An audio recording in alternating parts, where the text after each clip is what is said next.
Wonderful. So before we get started, again, my name is Edgar Rosas, and I want to take this time to thank all of Team HCD for your role in creating a platform where we can raise awareness and share in our queer stories.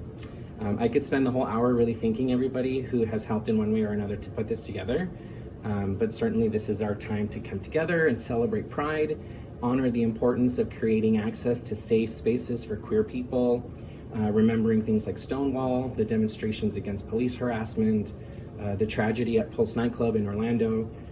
To me, all of those things signal that this is really our safe space, that HCD's commitment to inclusivity and diversity in allowing us to create this space is our commitment.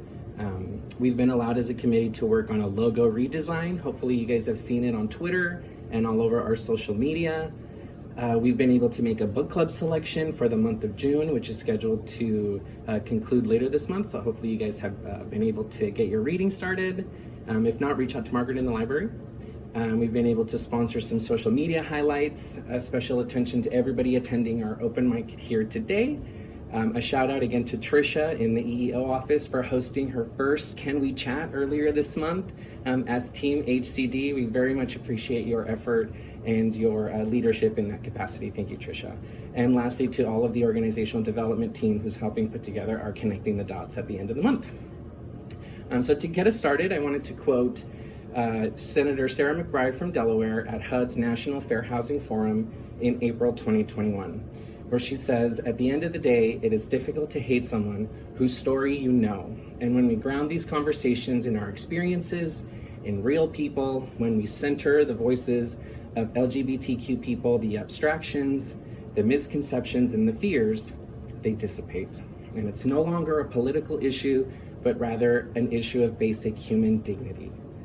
So again, I want to express my gratitude towards HCD for creating this safe space for us to come together and share in our own queer stories. So to get us started, I have prepared an I Am poem. All right, so hopefully you guys have some also on deck. I'll get us go ahead and get started here.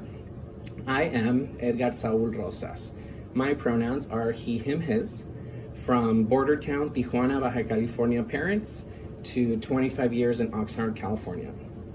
I am a first-generation Mexican-American from a single mother with an accent, raised Catholic, mostly conservative. From living in garages and sharing one-bedroom apartments with my mom and sister, and hard work at the Selmas Ranch, once Carla got married.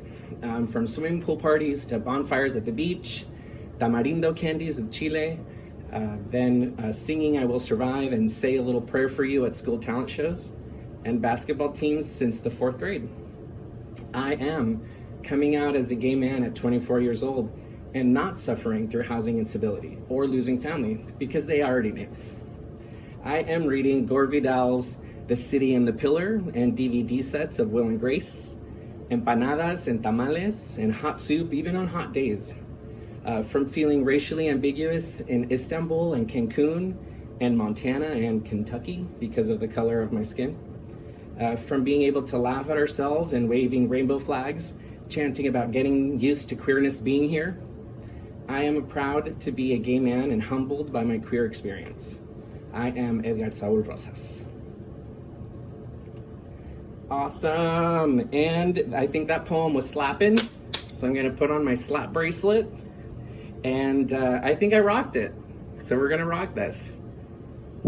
Awesome. Okay, I wanna solicit some participation now. Please use the raise hand function if you have something to contribute, and we will call on our volunteers. I do want to ask our LGBTQ plus committee members if they would be willing to step up and step in.